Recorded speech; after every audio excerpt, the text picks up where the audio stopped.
Hai semuanya, senang sekali. Oke, jadi hari ini kita bakal bahas mengenai hati Bapak.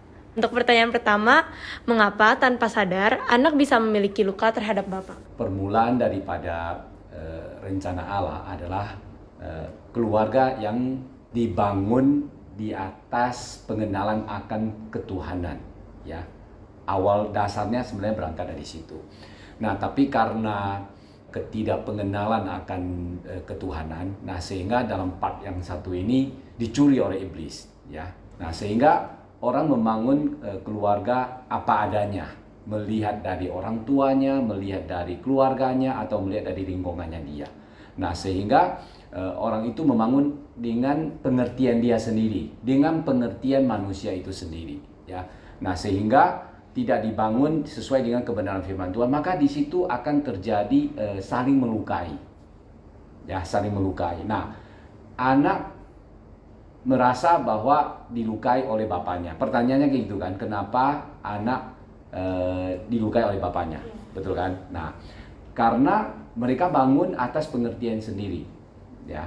Nah, tapi rencana Allah sebenarnya awalnya adalah mereka ini membangun keluarga di atas kebenaran firman Tuhan. Maka di dalam kebenaran firman Tuhan di situ ada kasih, ya. Oke, untuk pertanyaan kedua, kenapa kasih seorang Bapak itu menjadi hal yang penting dalam hal yang harus dipulihkan? Ya. Nah, oleh sebab itu kenapa di dalam kekristenan, ya, Allah memanggil kita sebagai anak, sehingga kita memanggil dia sebagai Bapa, ya. Kenapa? Karena Bapak dan anak ini sangat penting sekali, ya. Di Matius 3 ayat 17, waktu Yesus dibaptis dan setelah dia keluar dari air, Allah Bapa mengatakan bahwa inilah anakku yang kukasihi, kepadanya aku berkenan, ya. Di situ kita bisa belajar banyak. Di situ kita bisa belajar banyak, ya. Ada Bapa memberikan identitas kepada anaknya bahwa inilah anak yang kukasihi, ya. Apa yang dimaksud dengan kukasihi? Seorang bapak memberikan perlindungan, seorang bapak menyediakan, seorang bapak memberikan nilai dalam hidup anaknya, seorang bapak memberikan visi dalam anaknya, seorang bapak memberkati anaknya, ya, dan berkenan kepada anaknya, ya. Nah, jadi bapak itu menjadi sangat penting. Nah, kedua, bapak di dunia ini kan sebagai kepala keluarga, karena Tuhan memang merancang demikian. Nah, sebagai kepala keluarga, dia memimpin keluarga, ya. Dia memberikan teladan kepada keluarga dan memberikan visi, misi, ya, kepada anak-anaknya di dalam keluarga. Nah, sehingga keluarga ini dibawa untuk mengenal Tuhan, untuk belajar takut akan Tuhan dan hidup dalam kebenaran firman Tuhan. Ya, dan disitulah mereka hidup diberkati. Nah, itu rencana Tuhan sepertinya seperti demikian, gitu. Ya, nah, Allah Bapa itu begitu mengasihi kita sebagai anak. Kita perlu tahu, ya, saudara kekasih dalam Tuhan. Bapa memberikan Yesus Kristus untuk kita, sehingga kita bisa hidup di dalam Kristus sebagai anak, memanggil Allah sebagai Bapa. Itu bukan suatu hal yang mudah, ya, saudara. Sebagai seorang bapak, saya sebagai bapak, saya mengerti tentang hal ini. Walaupun tidak mengerti secara sempurna, tapi saya mengerti bahwa ketika saya memberikan anak saya untuk dikorbankan, ya, yang mana bukan salah dia harus menanggung kesalahan orang lain. Saya sebagai bapak, hatinya itu secara manusia saya nggak nyampe, ya. Tapi Allah Bapa di surga melakukannya dengan sempurna, memberikannya untuk kita. Nah, saya sangat terharu sekali dengan hal ini, terus terang, karena bagaimana saya memberikan anak yang begitu saya mengasihi, ya, saudara. Coba kita yang sebagai bapak, kita begitu mengasihi anaknya kita, lalu kita mengorbankan anak kita untuk orang lain. Di mana logika berjalannya, gitu loh, ya. Gak bisa dengan logika berjalannya. Tapi itu bicara tentang kasih yang begitu dalam. Nah, sehingga kita yang menerima Yesus bisa memanggil dia sebagai Bapa. Sehingga kita yang menerima kasih Allah Bapa ini bisa menikmati hidup sebagai anaknya Allah. Nah, kita mengerti tentang ini, bahwa Allah begitu mengasihi kita, saya percaya saudara akan mengasihi Bapa. Kalau saudara mengerti tentang anugerah Tuhan ini, kalau saudara mengerti tentang kasih Allah Bapa ini, saudara akan mengasihi Tuhan dengan segenap hati, dengan segenap jiwa, dan dengan segenap kekuatan, saudara.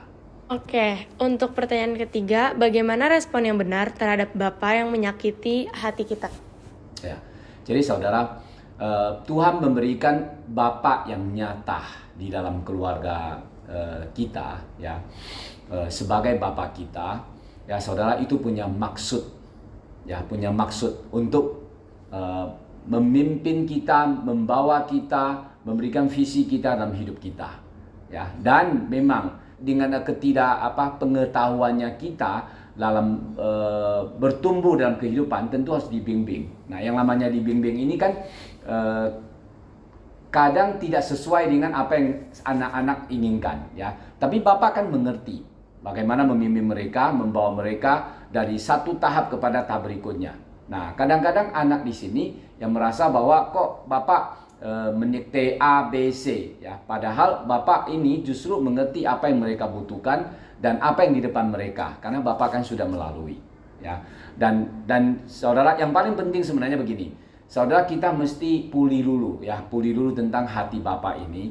Kita mengerti dengan poin yang tadi kedua, bahwa kita mengerti bahwa Tuhan begitu mengasihi kita, dan Dia sudah mengasihi kita, dan Dia sudah mati di atas kayu salib buat kita, buat hidup kita, supaya jiwa kita diselamatkan, supaya hidup kita diberkati. Nah, kalau kita sudah menerima kasih Allah Bapa yang begitu besar dalam hidup kita, maka kita bisa belajar untuk tunduk kepada Bapa yang di dunia ini, ya, untuk mengasihi Bapa yang di dunia ini, ya, sehingga kita bisa belajar apa yang Bapa yang di dunia ini mengajarkan kepada kita. Nah, lebih-lebih mereka sudah ada di dalam Tuhan, saudara, ya. Mari kita belajar, sama-sama belajar dari kebenaran firman Tuhan, sehingga kita bisa terus bertumbuh di dalam berhubungan dengan Bapa dan anak ini, ya, saudara. Ini penting sekali, saudara, mengenai pertumbuhan Bapak dan anak, ya, anak dan Bapak, ya.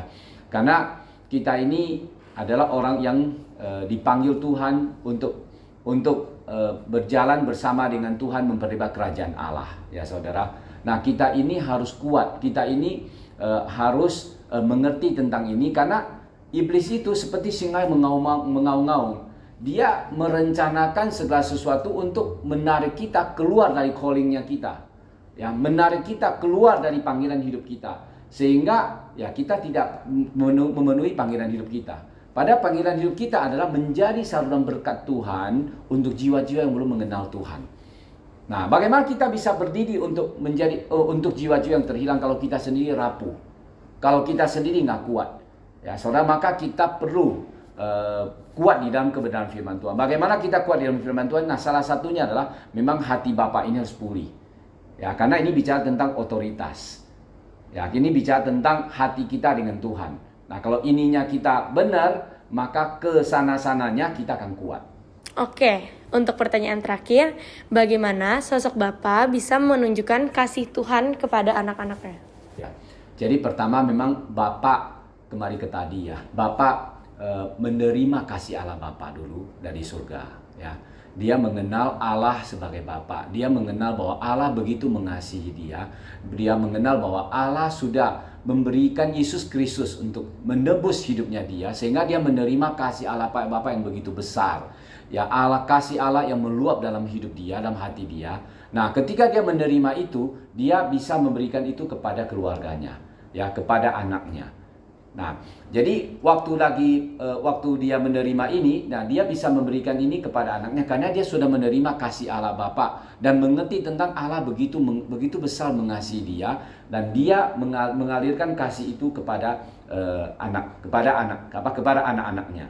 Nah, bagaimana dia menunjukkan kepada kasih anak-anaknya? Memang dia akan belajar dari kebenaran firman Tuhan, ya, dari kebenaran firman Tuhan, bagaimana Allah Bapa menuntun hidup dia di dalam kebenaran firman Tuhan. Nah, bahwa bagaimana dia mengasihi anaknya, tidak dengan membangkitkan amarah anaknya, ya, dalam arti dia menuntun anaknya dengan kasih, mengajarkan dengan kasih, mengajarkan dengan kebenaran firman Tuhan. Apa yang dia belajar dari firman Tuhan itu, nah, dia ajarkan kepada anak-anaknya. Nah, itulah yang sebenarnya Tuhan rencanakan demikian dalam kehidupan kita sebagai orang yang percaya kepada Tuhan. Oke, thank you untuk sharingnya. Bye-bye. Thank you semuanya.